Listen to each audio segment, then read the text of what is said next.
Relationships. We've all had them, or at least I have. Totally. Like so many. For example, I've had a relationship with this candle. Oh yeah? What's his name? Easy. Kevin. Kevin? The candle's name is Kevin. Yeah. Okay. Name one thing about him. What a silly question. There's so many things to choose from.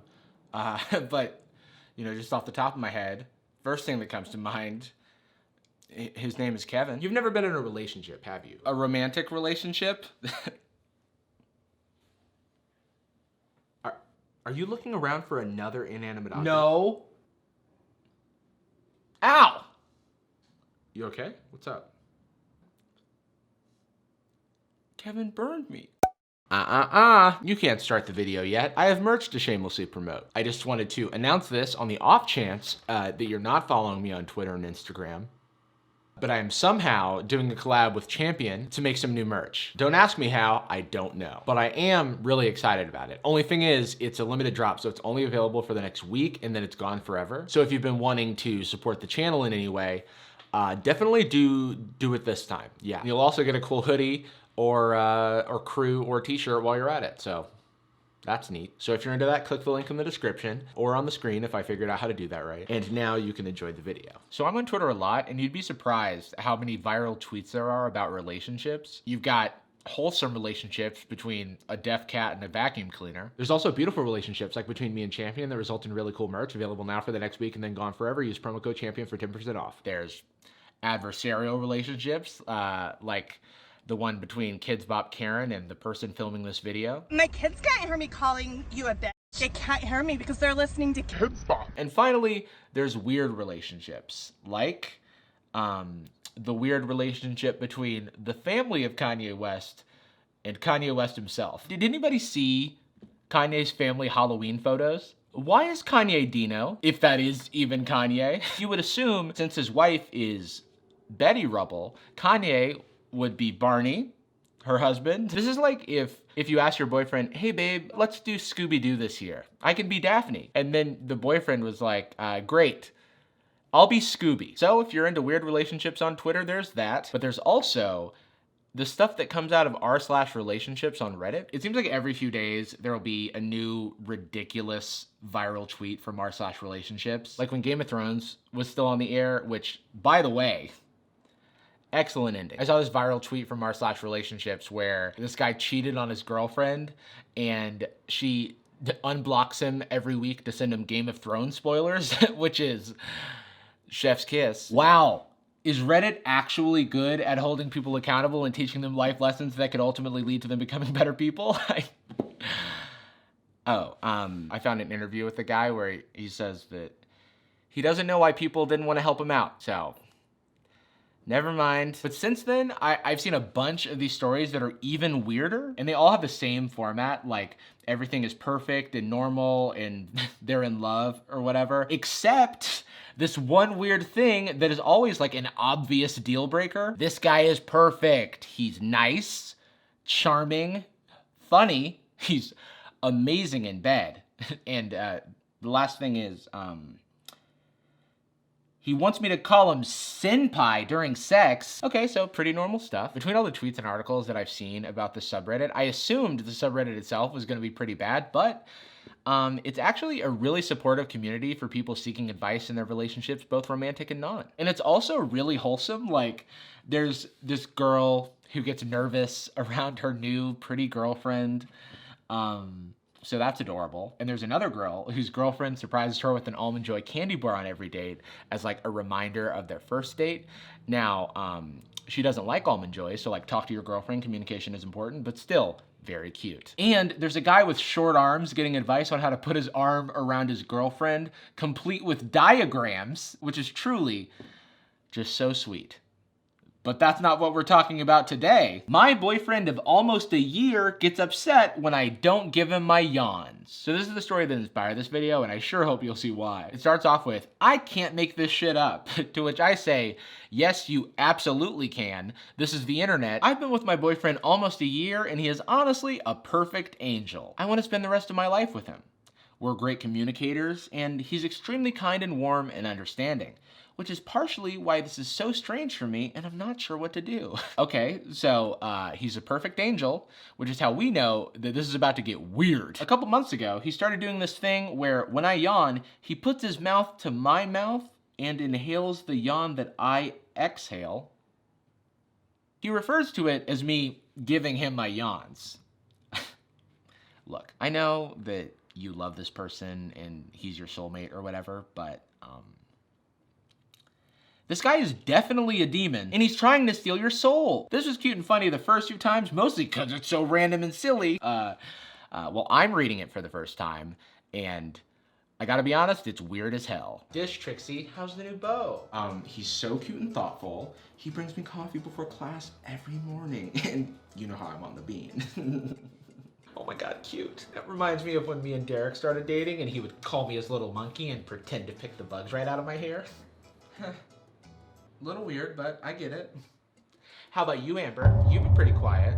How's the new boyfriend? He'd take my yawn. After a while, he started getting upset, almost offended, when I would yawn and not let him take my yawn. I seriously thought he was just being silly. If I yawned and covered my mouth or turned away, he would just get this look on his face and ask me if I was hiding my yawn from him. Honey, you've been down all day. What's wrong? Honestly, I use your yawns for external validation as a coping mechanism. Because sometimes I'm not able to accept myself as enough. Babe, you're being silly. Of course you're good enough. You're my perfect little angel. So I can have your yawnies? Any advice would be appreciated. Well, it sounds like you really love each other, and relationships are built on compromise, so maybe you could just take the weekends to yourself, you know? Get some space, be your own person, and regain some of that independence of yours. And then on the weekdays, you can give him your soul. My husband's career in academic philosophy is ruining our marriage. This ought to be good. Academics, they're just like us, right? I mean, we'll see. My husband and I are both academics. We've been married for 3 years and together for 6. He's an academic philosopher, and I am a physicist. I don't know why I said physicist so slowly. And I am a physicist. But anyway, she's like, I practice hard science, and he just makes shit up. And I know I'm being a little hard on philosophy, but I've read the whole story. He has recently expressed displeasure that I've never seriously engaged with his work. Now, I've read a bit of the classics of philosophy, but in what world is that not enough? No, I've read Socrates and Plato and Aristotle, but I mean, everybody's done that. Or have we? What does it mean to do? Unfortunately, everything he's shown me seems completely insane. Uh-oh, here is the problem. Here's the problem? You just said he was insane. His work apparently involves claims about physics that are just wrong. And wrong in a very embarrassing way. I love the exclamation point. They're so wrong. My husband is an idiot, help. She goes on to say how her husband is a, big fat dum-dum who mansplains things to her that she already knows about. Like, for example, physics. Need I remind you, she is a physicist. I've gently tried to help him and explain how he might start to engage seriously with contemporary physics. He has never read a book on the subject and is by his own admission bad at math. Now, at this point, I was pretty sure I knew where the story was going. You know, like a know-it-all guy whose ego is too big for him to admit when he didn't know things. But then it comes out that he is in love with a 19th century German philosopher named Hegel. He keeps a framed picture of Hegel on the nightstand in our bedroom. In fact, he even changed his phone's background from a picture of me to the same picture of Hegel. So now he's just trolling and he's condescending? Well, give this man the Hubby of the Year award. He will throw out terms like speculative propositions, but when I ask him to explain what this means or give me examples, he just starts giving me more inscrutable jargon that makes no sense. I mean, if you don't know what speculative propositions are, I don't know what to tell you. Also, he dismisses his wife with random German phrases, despite the fact that she is a native German speaker who speaks German natively. He will repeatedly say German phrases or terms that he uses and pronounces incorrectly.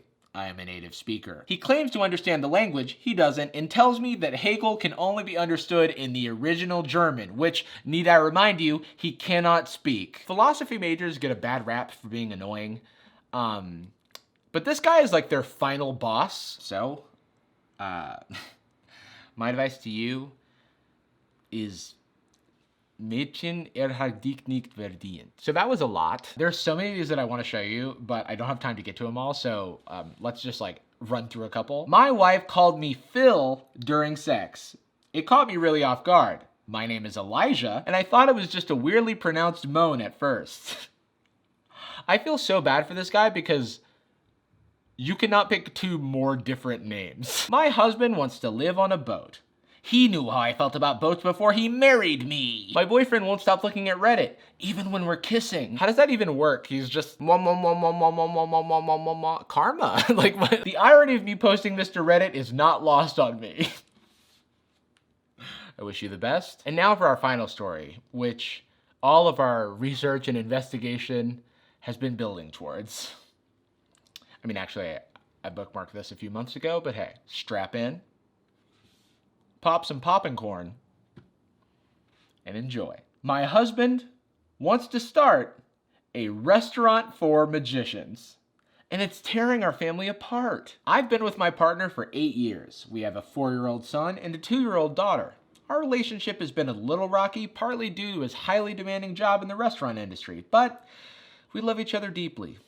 And always will. Okay, so this is a pretty serious relationship, and looks to me like the husband is the main breadwinner because he works at a restaurant, and all the wife does is take care of literally everything else. For the past 4 months or so, he's been floating the idea of starting a restaurant for magicians with increasing seriousness and dedication. It's not obvious what this entails, so I ought to explain.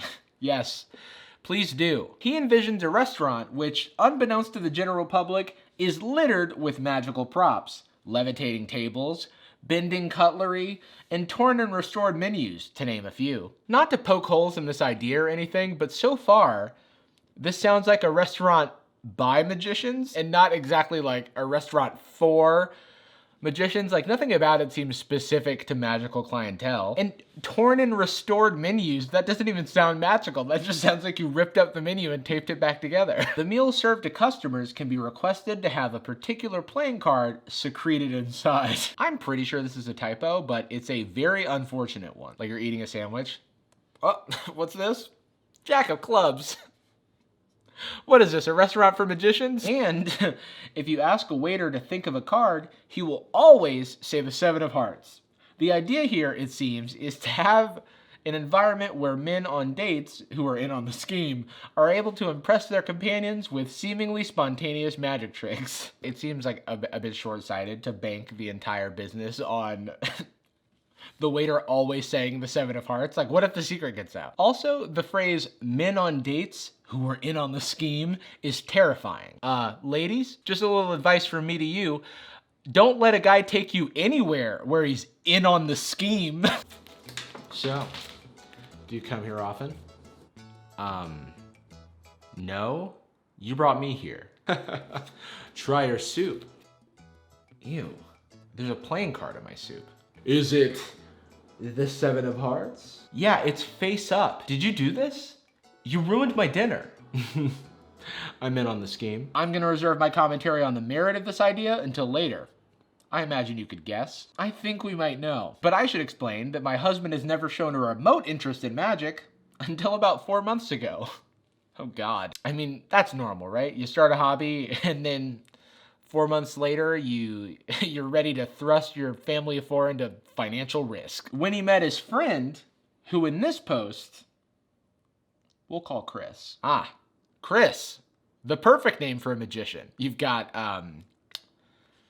the great Harry Houdini, David Copperfield, and Chris. This is Chris Angel, isn't it? Chris is something of a magic enthusiast. You don't say. And since meeting him, my husband has become encapsulated by this idea. I'm using a throwaway account because Chris is an avid Reddit user. Genius! A throwaway account. Chris will never figure that out. After all, there are so many card-secreting magician restaurants on Reddit. Over the past 2 weeks, Chris has convinced my husband that he ought to quit his job and use all of our savings to start a restaurant. We had a huge fight about this 2 nights ago, during which I said some things that I have come to regret, insulting his restaurant idea, his cooking, and his new friend Chris. I mean, insult his restaurant idea, insult his cooking, which is his livelihood, but Chris... During this fight, my husband argued that he ought to be allowed to follow his dreams and that his idea is good because Chris came up with it, and Chris is a magician, and magicians are smart. If there's one thing we can agree on in this world, it's that magicians are smart. I mean, how else would they put playing cards in soup? This honestly does not seem like the man I fell in love with, who is creative, but also pragmatic and level-headed. His fixation on Chris seems to have massively clouded his judgment, and I don't believe it's possible to rely on this restaurant for magicians idea to feed our family of 4. Is this even real? Because it seems pretty hard to believe. I mean, of all the husbands that world-famous magician Chris could go into business with, you'd pick this guy. Pretty fishy. But in all seriousness, it is pretty funny to think that somewhere out there, there's an entrepreneurial magician who's like hypnotizing random men and manipulating them into starting a business together. So I know I'm making fun of this a little bit, but there is a chance that this is someone's real problem out there. And if that's the case, then here is my genuine advice. Sit down with your husband, have a heart-to-heart, and openly communicate your feelings with one another. And if that doesn't work, then consult a local warlock about breaking the spell that Chris has placed on your husband. And yeah, it's probably made up, but much like magic, let me believe. Thanks to Waxmaster Library for planting some trees. I have no idea if I'm saying that right. If you want me to butcher your name, why don't you just follow me on Instagram? How about that? How about that's our agreement? Huh? I can't hear you, because I can only hear my Instagram followers. All right, bye. Well, name one thing about him. I mean... I could describe you in one word. Super cool and funny, awesome, special, nice, and curious. It's a really long word. Shush. That's what I would say about Kevin.